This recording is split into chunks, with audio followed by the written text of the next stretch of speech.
embozi ya Meseach mwagira basicho buli omu yavaayo namwogerera ebigambo awo mwe bayogeredde Meseach ku nsonga y'omwana. Meseach musajja muganda tabalirwa nzaalo kinyaga mumanye. Ekyokubiri nga bwe yayogedde because yabaddeko n'abamawulire n'atugamba nti omwana wa mukwano gwe abeera mukwano gwe. Ekitegeera ebyo nabyo bye mwogera nti simanyi omwana wa Evelyn Namulondo wa Meseach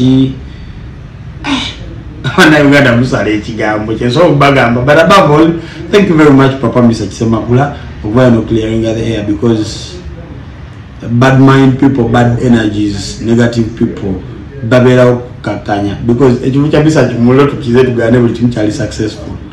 Okuyada ku audience, attendance, arrangement, lights, stage, production, omuyimbi yennyini ye performance ye, then abayimbi abamwekeraako buli kimu kyali well organized. Kati ne baba nga abogezi tebalina kyera kyebogera ku share Meseach ne bamuteekako ekyokuba nti yazaala omwana mu Evelyn Namulondo.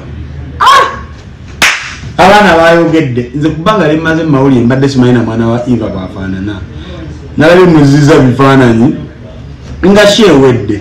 So Papa Meseach Ssemakula, thank you very much for always clearing the air. Then those are Uganda banafuna ku mazzi.